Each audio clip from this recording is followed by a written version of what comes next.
పల్నాడు జిల్లా నకరికల్లు మండలంలో ఏసీబీ అధికారుల దాడులు 70,000 లంచం తీసుకుంటూ ఏసీబీకి పట్టుబడ్డ చేజర్ల లైన్మెన్ నాగేంద్ర బాబు.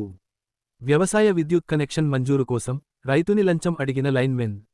ACB DG Shri Atul Singh IPS గారి ఆదేశాల మేరకు ఏసీబీ గుంటూరు రేంజ్ అధికారులు నేను అడిషనల్ మహేంద్ర మత్తే మరియు మా inspectors Nagaraju, Manmadha Rao, Suresh Babu, sub inspectors, మా సిబ్బంది అందరూ కూడా ఈరోజు నగరికల్లు మండలం చేజర్ల గ్రామంలో ఎనర్జీ అసిస్టెంట్గా పనిచేస్తున్న నక్కబోయిన నాగేంద్ర అనే అతను అదే చేజర్ల గ్రామానికి చెందిన ఒక రైతు దగ్గర ట్రాన్స్ఫార్మర్లు అప్లై చేస్తే ఆ అప్లికేషన్ ప్రాసెస్ చేయించి తర్వాత ప్రాసెస్ అయ్యాక ఇన్స్టాలేషను సప్లై నేను ప్రొవైడ్ చేసేందుకు గాను 80,000 ముందుగా డిమాండ్ చేసి అందులో 70,000 చివరిగా తను అడిగి తీసుకుంటుండగా లైవ్లో రెడ్ హ్యాండెడ్గా పట్టుకోవడం జరిగింది.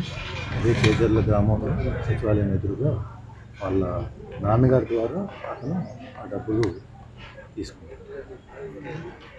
అలాగే ఈ అవినీతికి సంబంధించి ఏమున్నా కూడా 1064 టోల్ ఫ్రీ నెంబర్కి దయచేసి కాల్ చేసి తెలియజేయండి.